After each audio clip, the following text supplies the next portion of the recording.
my name is Amiee. I'm 25 years old and I work in admin and reservations for a bar. My dreams and passions would probably be to be a presenter. That's my dreams and passions for life. I love singing, so I'm glad I have that as a thing that I can do because it's something that I can just go home, unwind and sing, and I'm super happy to do that.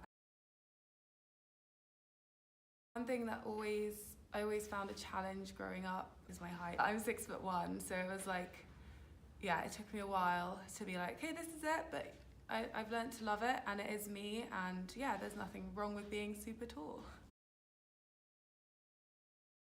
My biggest struggle is probably my weight. I've never been big, but I've always been scared that I am big. So I've been growing up, I've always just looked in the mirror and been like, oh no, I'm gaining weight, I'm fat. So I've always struggled with that because I've always thought I'm really big. Especially being tall, I'm always so scared of like putting on loads of weight. I'm like constantly thinking I'm gaining weight. So it's like impacted my self-image because I'm always like, okay, I need to stay a certain weight, certain size, and then it'll all be okay. When I was about 12, me and my mother moved to the countryside, and I was in a very small kind of town village. I was like one of the only black girls there. Majority of the school was white. Like I got a lot of kind of trouble from that. People would make comments and stuff.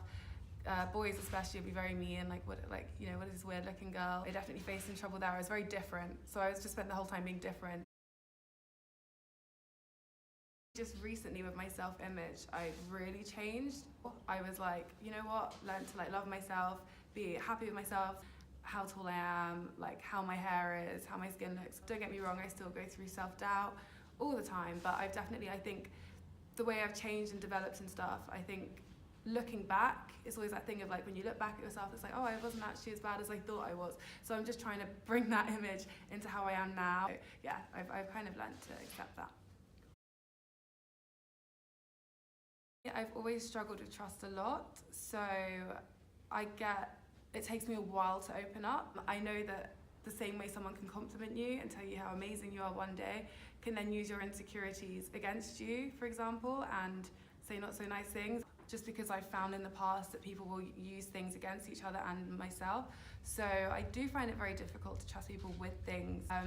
But even so, I'm human and it's hard not to share, so I definitely trust my friends with like relationship advice, or if I'm feeling insecure or down. If everyone was super supportive, loved each other, was happy no matter what was going on, yeah, your friend looks great, or yeah, your friend's doing great, but it doesn't mean that you have to judge them or be critical of them. But that's the thing, I think, with compliments and being supportive, is you are being critical in a way, so it's very difficult sometimes, I think, for people to not be negative with it, or to not cross the line and make it into something bad.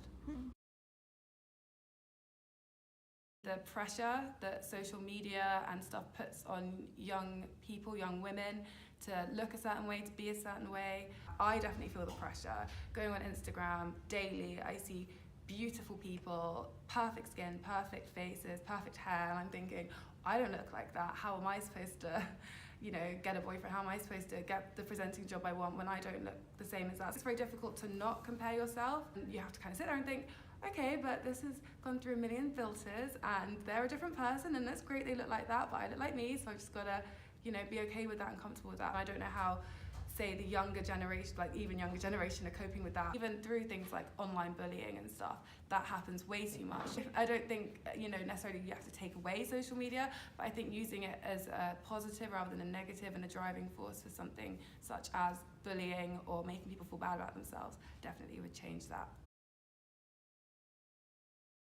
Racism and gun crime, especially in America. I mean, there's racism all over the world, but I just think what is going on over there is horrendous. The prison system, the way that it seems that they put black people especially in this kind of system and situation where they will only be able to end up going a certain way. They're being persecuted constantly. They're being shot for doing nothing, for being in their back gardens, and that is just unacceptable, and it's horrifying to see.